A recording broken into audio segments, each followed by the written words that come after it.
Hello and welcome to NHK Newsline. I'm Ross Mihara in Tokyo.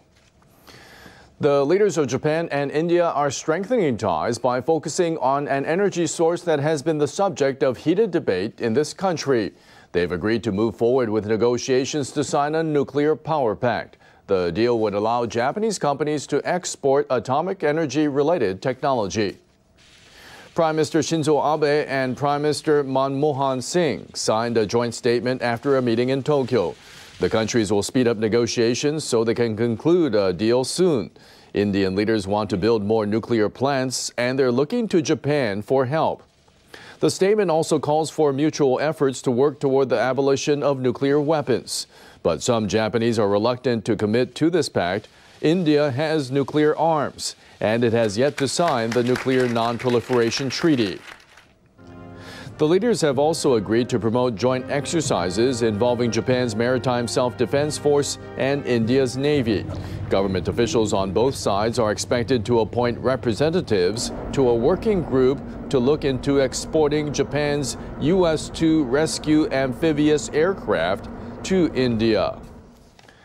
The Japan-India nuclear power deal has been on the horizon for some time now, but the 2011 nuclear accident in Fukushima slowed the pace of discussions.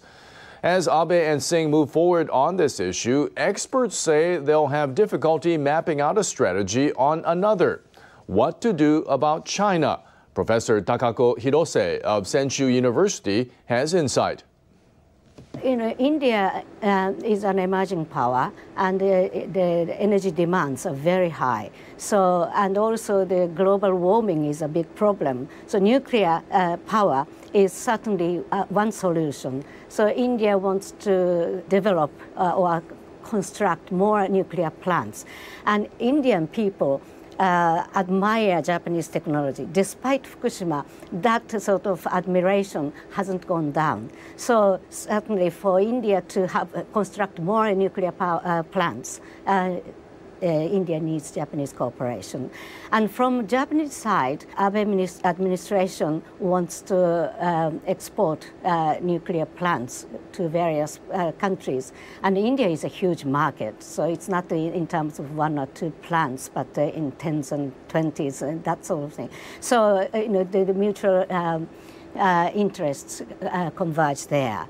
Well, Indians understand Japanese sensitivity towards the nuclear thing. So, but at the same time, the nuclear matter, it has been a kind of irritant for Indians. They want to leap, jump, but because of this, they have to wait. They have been very patient. So with the conclusion of the nuclear agreement, I think that the relationship between the two countries, not only in terms of nuclear cooperation, will develop very fast. Both Japan and India perceive China as a kind of threat. That's true. And both countries have a territorial dispute over that, with China. But India doesn't want to be used as a kind of pawn for containment policy or encirclement of China. So India's foreign policy tradition is a non-alignment policy, and India doesn't want to be used by other countries or taken as a part of, sort of doesn't want to gang up with other countries. And China has been very sensitive towards this, ties between Japan and India, or India and the US. So we have to be more careful, and Japan also has to consider better ways or more constructive ways to strengthen strategic ties, like sea lanes, security, maritime security, or piracy.